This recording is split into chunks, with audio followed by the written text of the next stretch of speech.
네, 우리 잠언 19장 1절로 3절까지 말씀을 우리 같이 한 목소리로 같이 읽겠습니다. 1절입니다.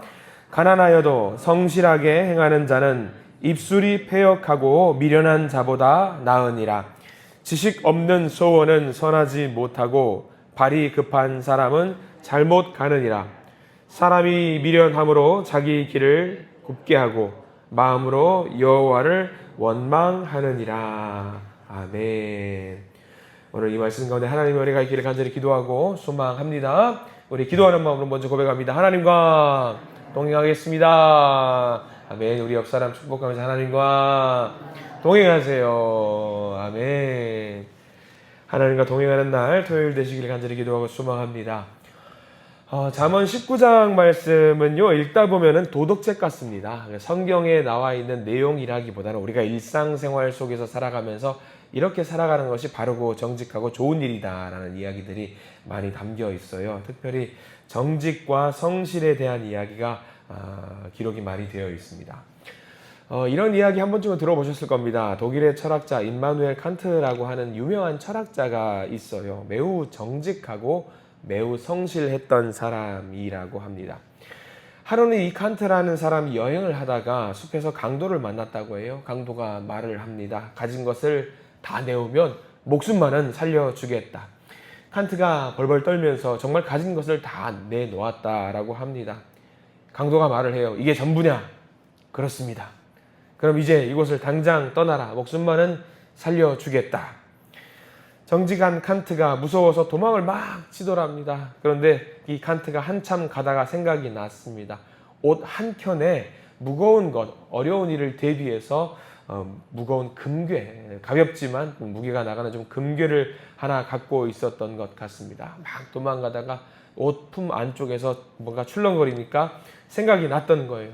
가다가 갑자기 발걸음을 멈추고 칸트가 다시 강도에게로 돌아갑니다. 그리고 그들에게 말을 합니다. 여보시오, 내가 아까 말한 것은 사실이 아니었어. 사실 미처 생각이 나지 않아서 말을 못했는데 내 옷 안에 금덩이가 있어. 본의 아니게 속였으니 미안하오. 얼른 받아 가시오 라고 이야기를 했다라고 합니다. 강도들이 당황해서 이것을 받아야 되나 말아야 되나 고민을 하고 있는데 강도 두목이 말을 합니다. 우리가 강도 짓을 하며 살지만 이렇게 정직하고 성실한 사람을 물건을 빼앗으면 천벌을 받는다. 아까 빼앗은 것도 다 돌려주겠소 라는 이야기가 있어요. 칸트가 다시 모든 것을 받아가지고 여행길을 다시 갈 수 있었다라고 하는 우스꽝스러운 이야기가 하나 있습니다. 정직이라고 하든가 이걸 정직이라고 해야 되나 성실함이라고 해야 되나 우리가 판단하기 좀 어렵지만 그래도 우리는 정직해야 된다라는 것, 이 이야기를 들으면서 그래, 정직해야 되지, 성실해야 되지라고 생각을 합니다. 19장 말씀은 이런 내용이 가득해요. 정직해야 되고 성실해야 되고 성실, 정직, 중요한 이야기죠. 이게 왜 우리에게 중요한 이야기로 다가오느냐? 정직하지 않기 때문에, 성실하지 않기 때문에 우리가 살고 있는 이 세상이 정직하지 않고 성실하지 않은 세상이기 때문에 이 말씀이 정말 귀한 말씀이다 라고 생각을 하게 되는가, 그런 생각을 좀 하게 됩니다. 성실, 중요하죠. 유명한 속담 하나 있습니다. 심은 대로 거둔다. 이거는 예외가 없습니다. 성실이라고 하는 기반 위에 우리 인생이 존재합니다. 이 성실이라는 말이 참으로 무색한 시대가 되었습니다. 열심히 살고 그냥 하루하루 그냥 내게 주어진 삶에 만족하며 사는 것이 성실 아니겠습니까? 그래서 월급 따박따박 벌고 그러면 잘 살 수 있어야 되는데, 성실하면 잘 살 수 있어야 되는데 성실한 삶이 잘 살 수 있지 못하니까 이게 문제가 되는 게 아닌가 생각을 하고 있어요. 시대적인 분위기입니다. 성실하게 살면 바보다. 성실하게 살면 제대로 살지 못하는 것이다. 이게 아마 요즘 시대의 분위기입니다. 여기서 잘 산다라고 하는 개념을요, 돈을 잘 번다라는 말에 기반을 하고 있으니까, 기초를 두고 있으니까 아마 성실하게 살지 말아야 된다라고 오히려 우리가 강조를 하고 있는 것은 아닌가 몰라요. 돈이 있어야지 잘 사는 것이고, 돈이 있어야지 명예도 있는 것이고, 돈이 있어야지 권세도 있다라고 생각을 합니다. 그래서 이 시대가 돈 하는 것 같습니다. 근데 오늘 우리가 보는 19장 말씀은요, 그것이 철저하게 잘못되었다라고 말을 하고 있습니다. 성실하게 살아야 된다. 하나님 보시기에 성실한 삶을 살아야 된다라고 우리가 이야기를 하고 있는데 1절 말씀부터 그 이야기가 나와 있어요. 여러분들 1절 말씀 같이 한번 읽어볼까요? 1절입니다. 가난하여도 성실하게 행하는 자는 입술이 패역하고 미련한 자보다 나으니라. 가난하지만 성실한 사람이 있고 반대로 부유하지만 입술이 패역한 사람이 있다랍니다. 성실이라는 말을 한번 여러분들 보십시오. 성실. 한자를 보면은요, 말씀 언변에 이룰 성자가 성실이들. 성자르더라고, 성자. 그러니까 말씀 언변에 이룰 성자, 말한 대로 이루는 것. 말한 대로 이루는 것. 말과 행동이 같은 것을 성실이라고 말을 해요. 착하게 사는 것을 성실이라고 하는 것이 아니라 말과 행동이 같은 거예요. 성실한 사람을 우리는 믿을 수 있죠. 왜? 말과 행동이 같기 때문에. 성실한 사람은요, 말만 들어도 우리는 믿을 수가 있습니다. 신뢰할 수가 있어요. 1절 뒤에 나와 있는 입술이 패역한 사람은 그 사람은 반대했죠. 말과 행동이 다른 사람이 패역한 사람입니다. 입술이 패역한 거죠. 그러니까 1절에 말하고 있는 성실이라고 하는 것은 가난할지라도 말과 행동이 같은 사람이 되어야 된다는 조언입니다. 그렇게 성실한 사람이 분명히 더 낫다라고 말을 하는 건데 여기 제일 뒤에 나와 있는 나으니라 라는 말이 중요하더라고요. 성실한 사람이 낫다라는 말, 나으니라. 히브리어 원문으로 봤더니 무슨 말일까? 토브라는 말로 기록이 되어 있어요. 이 토브라는 말은 많이 들어보셔서 아시죠? 하나님께서 세상을 창조하시고 세상 보면서 뭐라고 말씀하셨죠? 야, 좋다. 정말 좋다. 라는 말이 오늘 1절 제일 끝에 나와 있는 나으니라 라는 말이에요. 하나님 세상 만드시고 정말 좋다라고 했던 말과 똑같이 성실한 사람을 보시고 하나님이 뭐라고 말씀하신다? 야, 좋다. 토브라고 말씀하신다라고 하는 거예요. 언행일치가 되니까 하나님 보시기에 너무 좋은 거죠. 성실이라고 하는 것이 누구의 속성입니까? 하나님의 속성 아니겠습니까? 하나님은 성실하세요. 하나님은 성실하지 않은 사람을 미워하십니다. 말과 행동이 다른 사람을 미워하시지요. 이렇게 말과 행동이 다른 사람에 대해서 이사야 29장 13절은 이런 말씀이 기록이 되어 있더라고요. 제가 나중에 또 알려드릴 텐데 이사야 29장 13절 한번 들어보시기 바랍니다. 주께서 이르시되 이 백성이 입술로는 나를 가까이하며 입술로는 나를 공경하나 그들의 마음은 내게서 멀리 떠났나니 그들이 나를 경외함은 사람의 계명으로 가르침을 받았을 뿐이라. 입술로는 하나님을 공경한다라고 합니다. 입술로는 하나님 사랑해요. 입술로는 하나님 최고예요. 입술로는 하나님만 의지해요. 하나님만 따를게요. 말로만 보면은 최고의 믿음입니다. 부족함이 없어요. 근데 뭐가 다릅니까? 행동이 달라요. 행동이. 말과 행동이 다른 사람, 하나님이 정말 싫어하는 사람입니다. 그래서 오늘 1절 말씀을 묵상하면서 여러분들 결단하시기를 축원합니다. 하나님 앞에서 성실한 말과 행동이 같은 믿음의 사람들이 되시기를 간절히 축원합니다. 그렇게 성실한 사람을 보시면서 하나님께서 야, 좋다. 정말 좋다라고 하신다는 거죠. 믿는 사람들은요, 입술로 그 신앙을 고백하는 사람들입니다. 가만 보니까 그렇습니다. 그리스도인들은요, 말 한마디로 생명을 내놓는 사람들이었습니다. 옛날 그런 적들이 있습니다. 너 예수 안 믿는다라고 말 한마디만 해. 예수 안 믿는다고 그냥 말만 하면 돼. 그러면 너 살 수 있어. 잠깐 거짓말하면 되잖아. 잠깐 거짓말하고 집에 가서 다시 성경 보고 말씀 보고 하면 되잖아. 그런데 그리스도인들은 태생적으로 그걸 잘 못해요. 미련해요.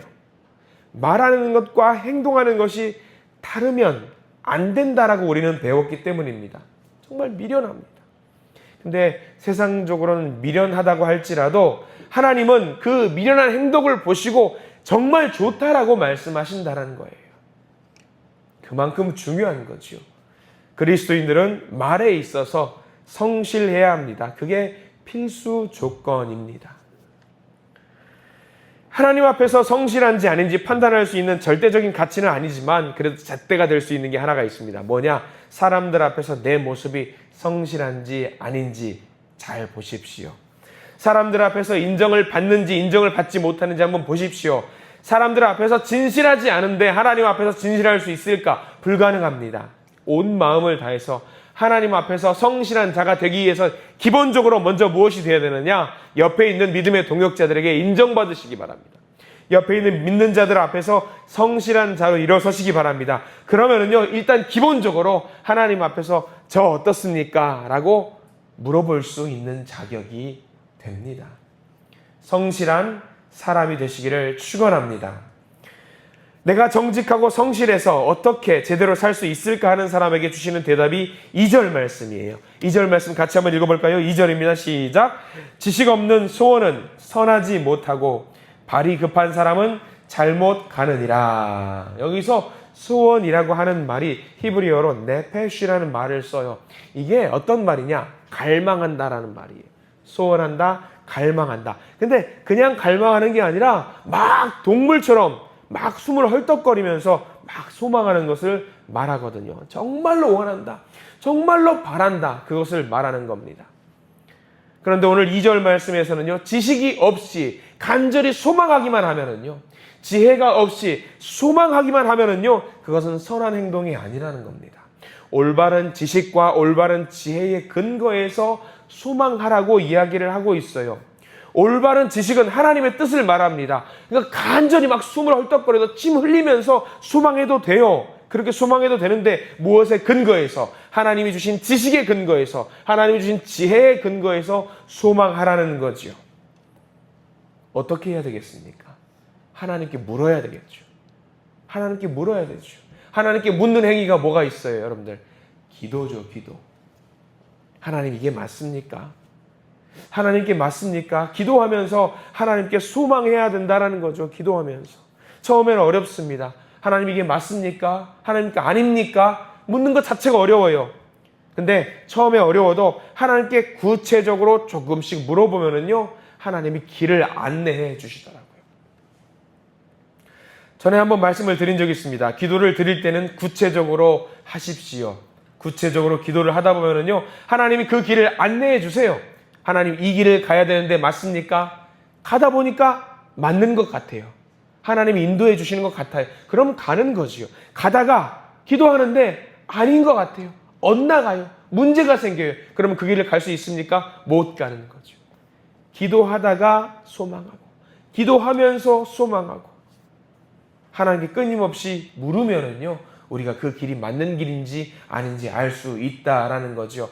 하나님께 묻지도 않고 그냥 독불장군 마냥 달려가다가 넘어져요. 그리고 물어봅니다. 하나님께. 하나님 저에게 왜 이러세요? 하나님 원망하죠. 하나님 저에게 이러실 수 있습니까? 내 뜻대로 가다가 물어보지도 않고 그냥 가다가 쓰러지면서 하나님을 탓하는 사람들이 이 세상 가운데 많이 있다라는 거죠. 그거는 이미 성경 말씀에 기록이 되어 있어요. 3절 말씀 보실래요? 그 3절 말씀에 나와 있어요. 3절입니다. 사람이 미련함으로 자기 길을 굽게 하고 마음으로 여호와를 원망하느니라. 자기가 가다가 자기가 넘어져 놓고 하나님을 탓하는 사람들이 있다라는 거죠. 내가 예수 믿는다고 11조도 하고 새벽 예배 나오고 수요 예배 나오고 이거저거 다 해요. 친교도 하고 선교도 하고 봉사도 해요. 그러다가 넘어지면 하나님 저에게 이럴 수 있습니까? 하면서 하나님을 원망하고 분노합니다. 하나님 우리에게 말씀하시죠. 뭐라고요? 누가 하랬냐? 누가 너보고 하랬냐? 내가 하라고 그러디? 내가 내게 묻지도 않고 네 마음대로 네 욕심대로 하놓고서는 이제 와서 내 탓을 하면 어떡하냐? 그럼 이제 우리가 어떻게 가야 되느냐? 성실한 삶을 살아야 된다라는 거죠. 자, 우리 5절을 넘어가 볼까요? 5절 말씀 같이 한번 읽어보겠습니다. 5절 시작. 거짓 증인은 벌을 면하지 못할 것이요 거짓말을 하는 자도 피하지 못하리라.